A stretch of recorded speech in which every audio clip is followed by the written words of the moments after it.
सुप्रभात, नमस्ते बिहार। मैं हूं आपके साथ विभा उपाध्याय। बुलेटिन की शुरुआत इस वक्त बड़ी खबर के साथ। खबर नवादा से, जहां पर आपसी वर्चस्व को लेकर दो गुटों के बीच जमकर गोलीबारी हुई है। दोनों तरफ से कुल 3 युवकों को गोली लगी है।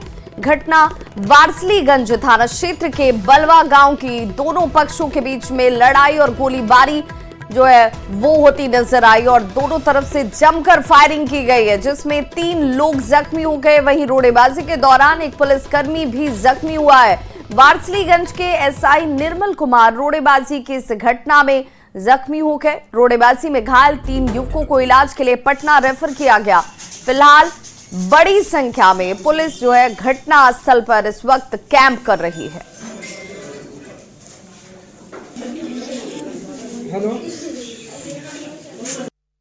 धानुक लोग हथियार के साथ और रोड़ा पत्थर के साथ चढ़ गए गांव में, तो हम लोग बाहर निकले जैसी गोली मेरा भाई के लगे। कितना गोली चल रही है? गोली बहुत अंधाधुंध फायरिंग हुआ, लेकिन हम लोग भागते भागते वो लगी गए। क्या हुआ, कितना बवाल हो रहा है? बवाल हो रहा है, बस कुछ अलग मैटर था। दूसरा काम से हम लोग को कुछ पता नहीं था। हम घर में थे, घर के दुआरी पर, और मलक आया और उसके साथ कुछ और लोग था और बोला कि तुम लोग बाबा है रे, और हमको गोली मार दिया। हमारा साथी को सुभाष को गोली मार दिया।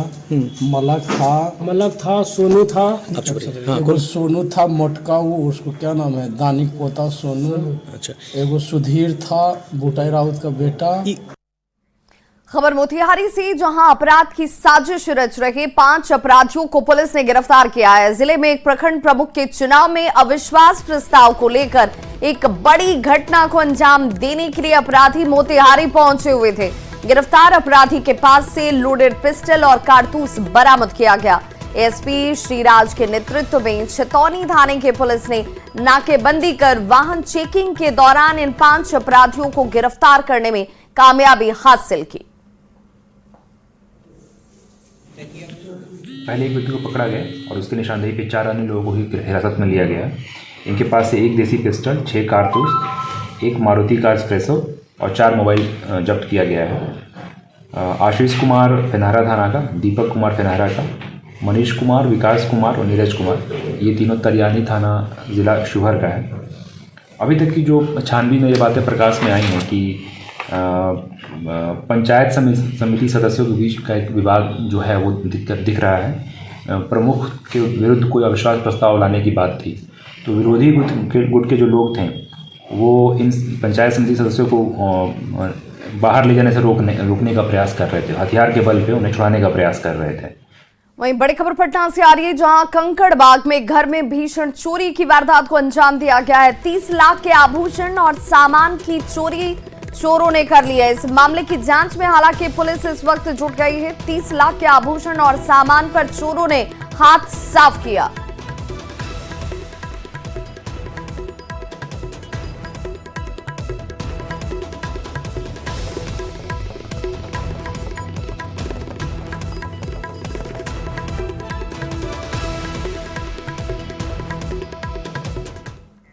और अगली खबर भी पटना से, जहां पर लव जिहाद का मामला सामने आया। धर्म छिपाकर हिंदू महिला से प्यार करने का ये मामला, जिसमें महिला सिपाही से धर्म छिपाकर प्यार किया गया। महिला को जब इसका असलियत का पता चलता है तो युवक से वो दूर रहने लगी।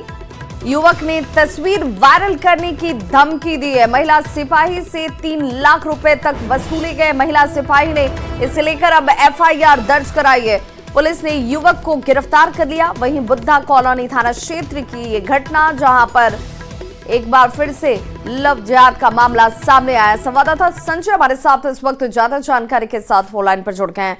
संजय, क्या जिस शख्स को लेकर ये पूरा मामला बताया जा रहा है उसने अपने पक्ष को रखा है?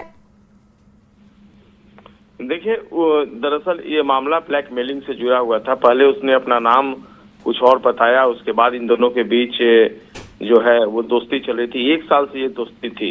जो आवेदन दिया है महिला सिपाही ने, उसने बताया कि सागिर अंसारी है इस शख्स का नाम, और बातचीत हो रही थी। इस बीच उसने अपना धर्म को छिपाया और धर्म छिपाकर वो उसके साथ उसने मित्रता की थी और संबंधों को बढ़ा लिया था। इसके बाद इसकी सच्चाई जब पता चली तो महिला सिपाही ने उसे सारे संबंधों को खत्म कर दिया था। इसके बाद उसने इंस्टाग्राम पर फर्जी अकाउंट बनाकर उस महिला सिपाही के साथ रह रही जो तस्वीरें खींची थी और वीडियो जो था उसको डाल दिया और साथ ही कॉल करके लगातार मिसयूज वर्ड जो है वो यूज कर रहा था। इसके बाद महिला सिपाही ने इस मामले को लेकर बुद्धा कॉलोनी थाने में FIR लॉन्च करवाई। उससे पैसे की जो है वो उगाही की गई और उसके बाद इस मामले ने तूल पकड़ा, FIR लॉन्च किया गया। उसके बाद सागिर अंसारी जो है, जिसका नाम बताया जा रहा है सागिर अंसारी, उसको अरेस्ट कर जेल भेज दिया गया। 3 लाख रुपए तक की उगाही का आरोप महिला सिपाही ने लगाया। फिलहाल आगे छानबीन चल रही है और देखना होगा पुलिस किस निष्कर्ष पर पहुंचती है। बहुत बहुत शुक्रिया संजय इस तमाम जानकारी के लिए।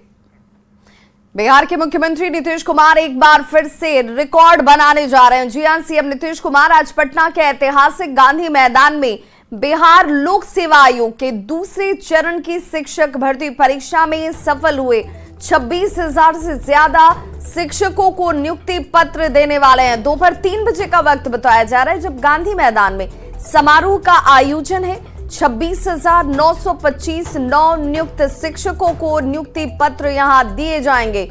14 जिलों के सभी चयनित शिक्षक गांधी मैदान पहुंचेंगे। गांधी मैदान में ड्रोन से फोटोग्राफी और वीडियोग्राफी होने वाली है। गेट नंबर 10 से वाहनों को प्रवेश की अनुमति दी जाएगी और गेट नंबर 4 और 5 से पैदल आने वालों को प्रवेश मिलेगा। मीडिया कर्मियों की एंट्री के लिए 13 नंबर गेट को रखा गया है और अब इंतजार किया जा रहा है, क्योंकि अपने आप में ये ऐतिहासिक मैदान और इस ऐतिहासिक मैदान में आज एक बार फिर से नवनियुक्त शिक्षकों को नियुक्ति पत्र सौंपते हुए नजर आएंगे नीतीश कुमार। आज इंडी गठबंधन की बैठक होने वाली है। ऑनलाइन होने वाली इस बैठक में 14 पार्टियों के नेता वर्चुअली जुड़ेंगे और आगे की योजना पर बातचीत की जाएगी। जो सूत्र बता रहे हैं, सूत्रों की माने तो नीतीश कुमार को इस इंडी गठबंधन का संयोजक बनाया जा सकता है।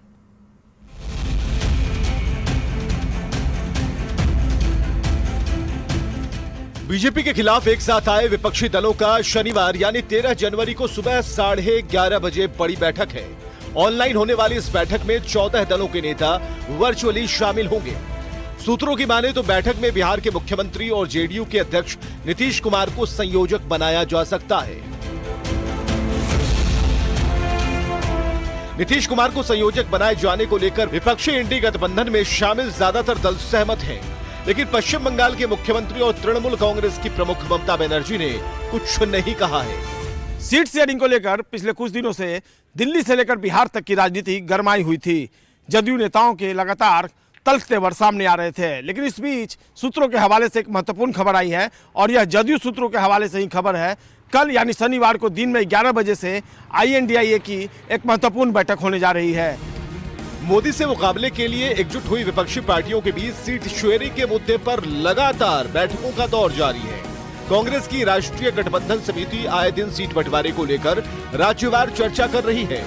अब तक महाराष्ट्र के पूर्व सीएम उद्धव ठाकरे की शिवसेना, शरद पवार की राष्ट्रीय कांग्रेस पार्टी, दिल्ली के सीएम अरविंद केजरीवाल की आम आदमी पार्टी, लालू प्रसाद की RJD और अखिलेश यादव की समाजवादी पार्टी के साथ सीट शेयरिंग पर बैठक हो चुकी है। यही वजह है कि सीट शेयरिंग पर चल रही बैठकों के बीच विपक्षी इंडी गठबंधन के बड़े नेताओं की शनिवार को होने वाली मीटिंग को काफी अहम माना जा रहा है। दिन में 11 बजे से जो यह बैठक होगी वह जूम ऐप के माध्यम से होगी और सबसे बड़ी खबर यह है कि बिहार के मुख्यमंत्री नीतीश कुमार भी इस बैठक में शिरकत करेंगे। एनडीए से अलग होने के बाद नीतीश कुमार ने विपक्ष को एकजुट करने की मुहिम शुरू की थी। तब से लेकर अब तक विपक्षी नेताओं की 4 बड़ी बैठकें हो चुकी हैं। इसमें पहली मीटिंग बिहार के पटना में 23 जून को हुई थी। दूसरी मीटिंग बेंगलुरु में 17 और 18 जुलाई को हुई थी। तीसरी बैठक मुंबई में 31 अगस्त और 1 सितंबर को हुई थी, जबकि चौथी बैठक 19 दिसंबर को दिल्ली में हुई थी। विपक्षी गठबंधन की चौथी मीटिंग में पीएम का चेहरा, सीट शेयरिंग और साझा रैली समेत कई मुद्दों पर चर्चा हुई थी, लेकिन अब तक कुछ भी फाइनल नहीं हो पाया है।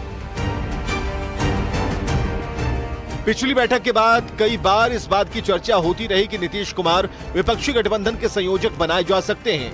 हालांकि जेडीयू के नेता लगातार ये कहते नजर आ रहे हैं कि नीतीश कुमार संयोजक पद से ऊपर की हैसियत रखते हैं। वैसे इस शनिवार को होने वाली इंडिया अलायंस की वर्चुअल मीटिंग से क्या कुछ निकलकर सामने आता है, इस पर सभी की नजरें टिकी हैं। न्यूज़ 18 के लिए पटना से संजय कुमार के साथ ब्यूरो रिपोर्ट।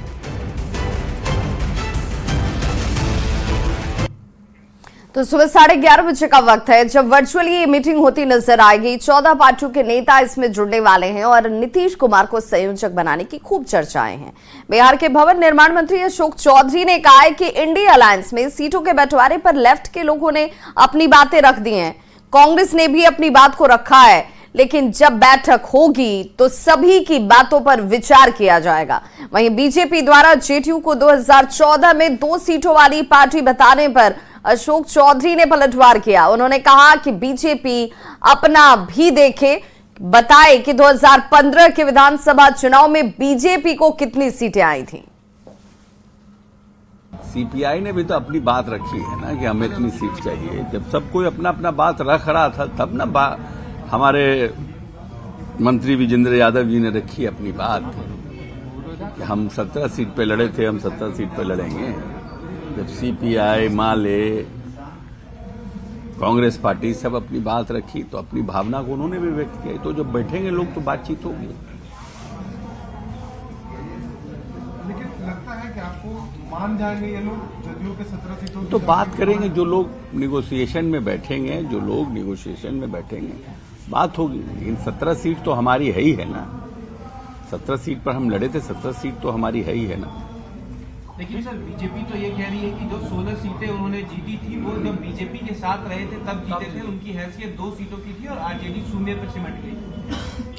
अब तो 15 में क्या हुआ था? 15 में कितने सीटें भारतीय जनता पार्टी को? अपना याद आता है, दूसरे का याद रहता, अपना भी तो याद करें। सांसद रविशंकर प्रसाद के बयान पर सियासत इस वक्त गर्मा गई है। बीजेपी ने जहां नीतीश कुमार को सनातन और राम विरोधी बताया है, वहीं कांग्रेस ने शंकराचार्य के बहाने आधे अधूरे मंदिर में प्राण प्रतिष्ठा पर सवाल खड़े किए, तो जेडीयू और आरजेडी ने राम मंदिर के बहाने बीजेपी पर सियासत करने का आरोप लगाया। नीतीश और लालू जी तो हमेशा से राम विरोधी रहे, तो अयोध्या कहां से जाएंगे? मुसलमान वोट की ज़्यादा चिंता है भाई, भगवान राम को कौन पूछता है? इनको वोट के कारण ये अपने राम को भी बेच देंगे। मुस्लिम तुष्टिकरण में पता नहीं क्या क्या होगा। और राम तो सबके हैं। राम मंदिर बन रहा है, अपार हर्ष का विषय है। कोई भी देशवासी वहां जा सकता है, पूजा अर्चना कर सकता है। लेकिन रविशंकर प्रसाद जी के बयान पर तरस आता है। भाई भगवान को कब से वकील की जरूरत पड़ गई?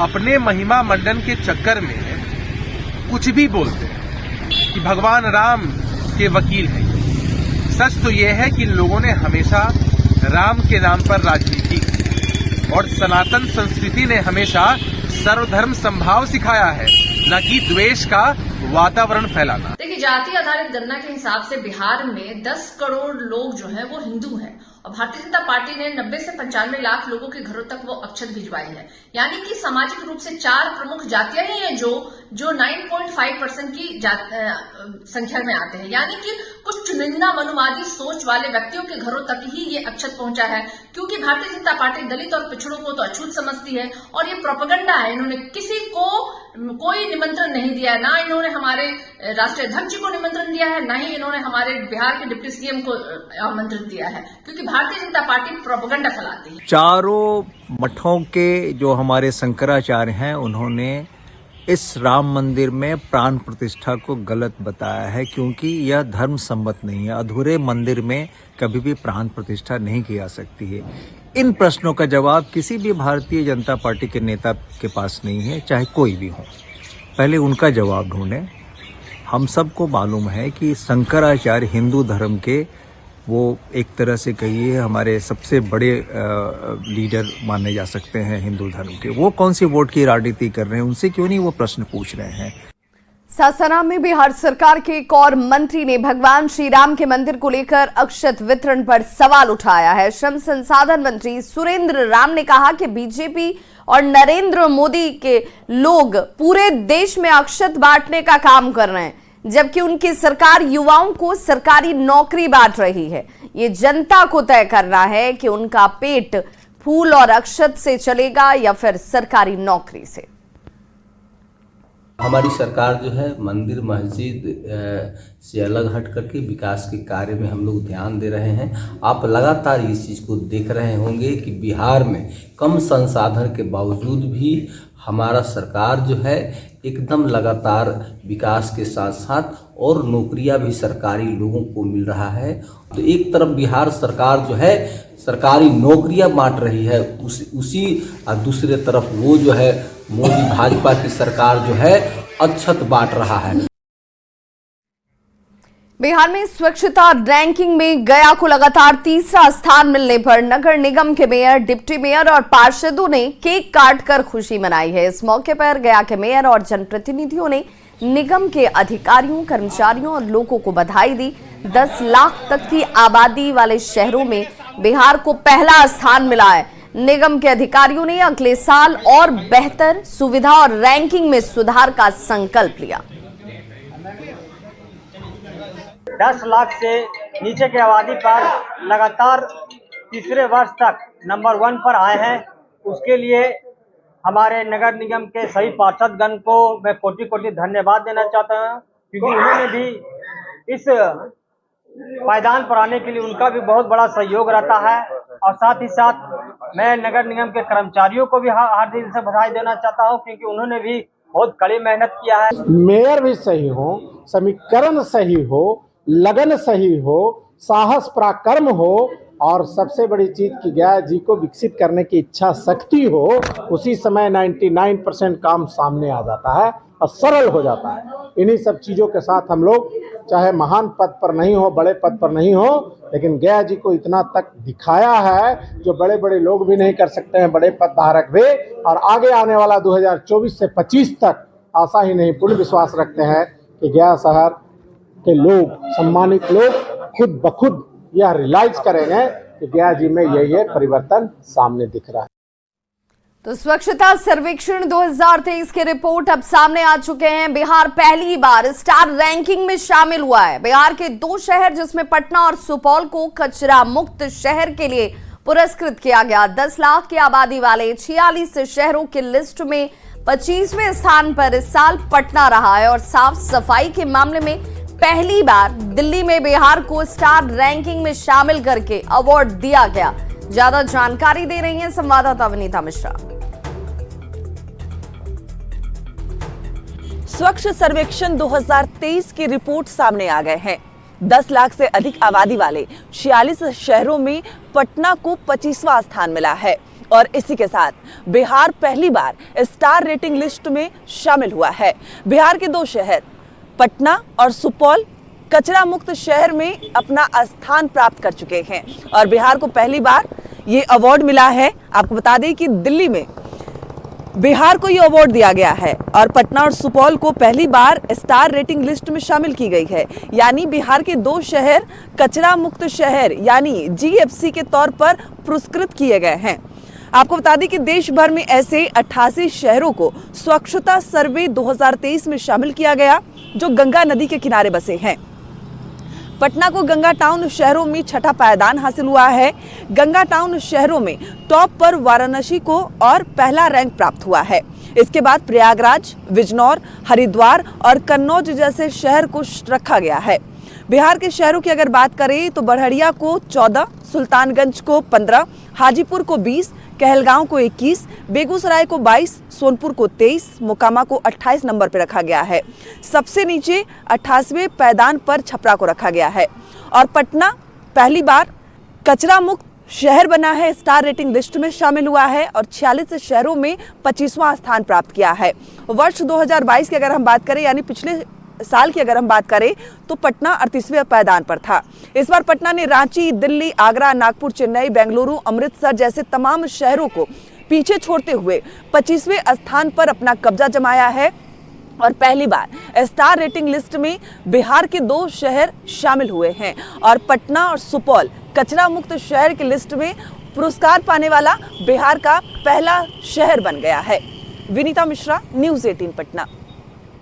अयोध्या में बन रहे भव्य राम मंदिर में 22 जनवरी को प्राण प्रतिष्ठा होने वाली है, जिसे लेकर पूरे देश में जबरदस्त उत्साह का माहौल है और ऐसे में मां जानकी की जन्मभूमि मिथिला के दरभंगा से 501 तरह के संदेश भेजे गए हैं। दरभंगा के बाद सबसे पहले ये संदेश पटना के महावीर मंदिर पहुंचा, जहां विधि विधान से पूजा अर्चना हुई और पूजा के बाद संदेश को बक्सर भेजा गया है, जहां से कल अयोध्या इसे भेजा जाएगा। सीता की धरती से प्रभु श्री राम के अयोध्या भेजे जा रहे संदेश में गहने, खाने पीने के सामान और कपड़े शामिल हैं। इसमें बिहार की कई पवित्र नदियों का जल भी भेजा जा रहा है, जिसमें प्रभु श्री राम का जलाभिषेक इस जल से होगा। दरभंगा से बीजेपी सांसद गोपाल जी ठाकुर के साथ पचाड़ी मठ के महंत मौनी बाबा सहित कई लोग जो हैं वो संदेश लेकर जा रहे हैं। ये मंदिर रही है भारत की सांस्कृतिक चेतना का जीता जागता उदाहरण, वो प्रस्तुत हो रहा है और ये सांस्कृतिक राष्ट्रवाद का उत्थान हो रहा है। जिस नरेंद्र ने 1893 में शिकागो में कहा था कि 21वीं शताब्दी भारत का होगा, 21वीं शताब्दी भारत का होगा, उस नरेंद्र का गुरु नरेंद्र मोदी में प्रवेश कर गया है। इस बात को मैं लगातार कहते रहा और नरेंद्र मोदी उसके वाहक है और सभी संतों के आशीर्वाद। वहाँ उस घर के घरवास के लिए बेटी को मिथिला से जितना घरवास में सामग्री दिया जाता है, वो एक एक सामग्री हम लोग वहाँ से भार के स्वरूप में लाए हैं।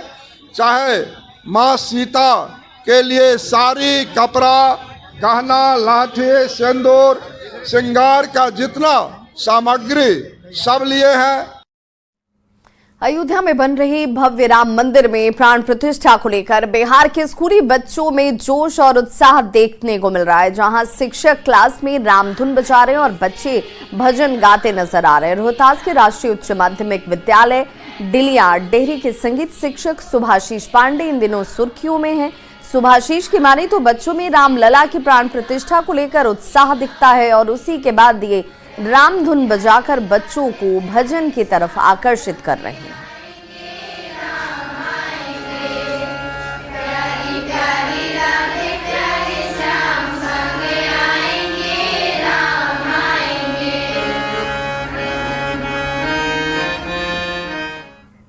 तो इस बुलेटिन में बस इतना ही, लेकिन न्यूज़ 18 बिहार झारखंड पर खबरों का सिलसिला लगातार जारी है।